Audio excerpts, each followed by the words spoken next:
तीन तिगाड़ा काम बिगाड़ा। तीन बहुओं के रवैये से सासू माँ बहुत परेशान थी। दरअसल बात ये थी कि तीनों बहुओं में किसी बात को लेकर अनबन हो गई थी। तब से ही तीनों एक दूसरे से मुंह फुलाए रहती थी। ना कोई सीधे मुंह किसी से बात करती, ना किसी का कहना मानती। पड़ोसी भी इस बात को जानते थे और जाने कैसे कैसे बातें भी करते। इसीलिए सासू माँ ने तीनों बहुओं को तुरंत अपने कमरे में बुलाया। मैं कई दिनों से देख रही हूँ, तुम तीनों अलग अलग सारे काम कर रही हो। ये सब नहीं चलेगा, तीनों को मिलकर ही काम करना पड़ेगा। सास की बात सुनकर एकदम से बड़ी बहू बोल उठती है। नहीं मम्मी जी, मैं इन दोनों के साथ कुछ नहीं कर सकती। मैं इस घर की बड़ी बहू हूँ, फिर भी ये मेरा कहना बिल्कुल भी नहीं मानती। अरे जेठानी जी, जानबूझकर मुझे डबल काम करवाती है आप। और छोटी मुझसे टेढ़े मुंह ही बात करती है। इन दोनों के बीच हमेशा सैंडविच बन जाती है मेरी, और मैं हमेशा आलू की तरह बीच में मसली जाती हूँ। मम्मी जी, इन दोनों को लगता है कि मैं छोटी हूँ तो इनके पैरों तले दब जाऊंगी, लेकिन नहीं, मेरा भी उतना ही अधिकार है जितना इन दोनों का है। बड़ी आई दोनों मेरी चुगली करने के लिए, मुझे क्या कम समझ रखा है।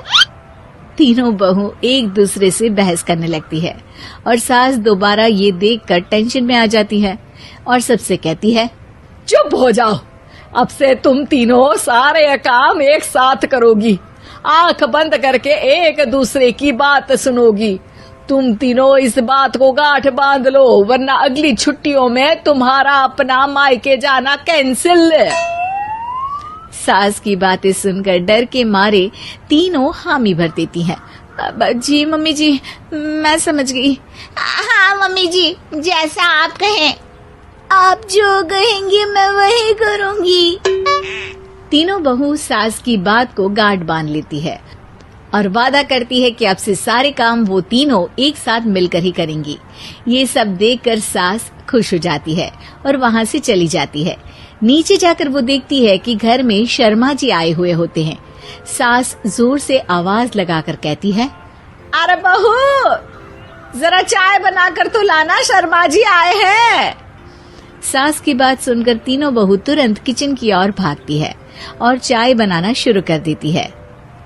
मुझे तो एकदम मसाले वाली कड़क चाय पसंद है, तो हम शर्मा जी के लिए मसाले वाली चाय ही बनाएंगे। अरे नहीं दीदी, गर्मी के मौसम में मसाला चाय कौन पीता है? मैं तो शर्मा जी के लिए इलायची वाली चाय ही बनाऊंगी। ये कैसी बात कर रही हैं आप दोनों? मेरी मम्मी ने सिखाया है कि मेहमान को ज्यादा दूध और शक्कर वाली चाय देनी चाहिए, वरना वो घर वालों को कंजूस समझते हैं। तो मैं तो शर्मा जी को ऐसी ही चाय दूंगी।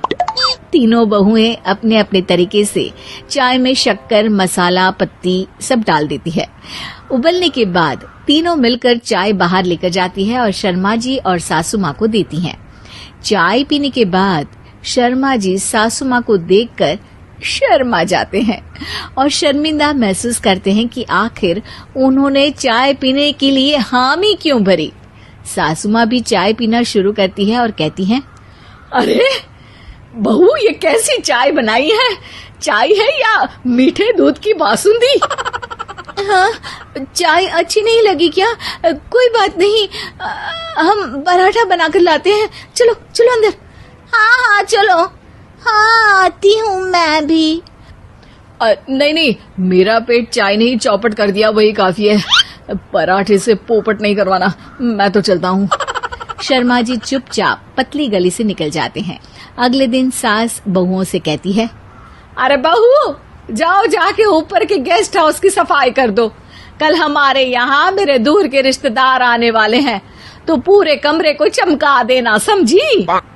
तीनों बहू सास की बात को मानकर ऊपर सफाई करने चली जाती हैं और तीनों कमरे की सफाई चालू कर देती है।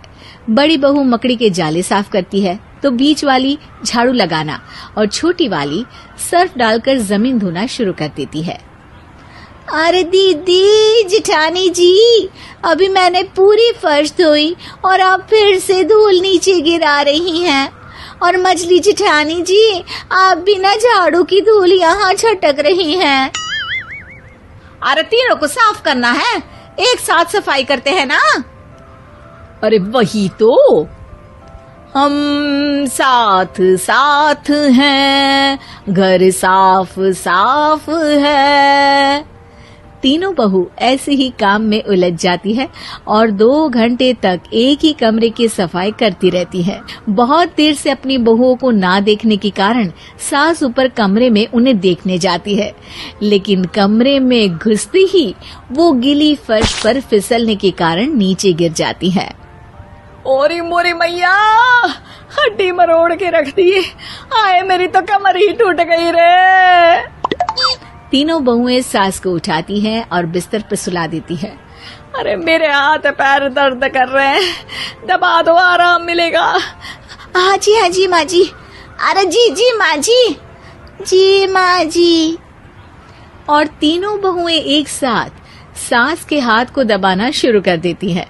माँ की तो चीख ही निकल जाती है और नतीजा ये होता है कि सास के बचे हुए शरीर में भी दर्द उठ जाता है। हाय राम, ये क्या कर दिया तुम तीनों ने। अरे मेरी तो किस्मत ही फूटी है कि तुम जैसी बहुएं मुझे मिली। हे भगवान, पूरे शरीर में दर्द बढ़ गया है। अब तो पता नहीं कि चल भी पाऊंगी या नहीं। माफ करो, मुझे गलती हो गई मुझसे कि तुम तीनों को एक साथ काम करने के लिए बोला। सोचा था तीनों मिलके अच्छे से काम करेगी, लेकिन बड़े बुजुर्ग सही कहते थे कि 3 तिगाड़ा काम बिगाड़ा। तुम लोगों ने ये बात ना आज साबित करके दिखा दी।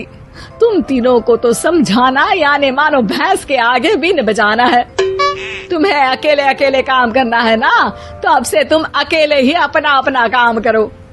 तीनों बहुएं वहाँ से जाने लगती है। अरे कहाँ जा रही हो? आप ही ने तो कहा कि अपना अपना काम करो, तो मुझे मुल्तानी मिट्टी लगानी है। अरे मुझे भी तो नेल पॉलिश लगानी है, मुझे ना मेहंदी लगानी है। सास अपना सर पीट लेती है और कहती है, अरे मुझे भी लगाना है कुछ। क्या माँ जी? क्या माँ जी? क्या माँ जी? तुम्हारे घर वालों को फोन तुम्हारी हरकतें बताने के लिए।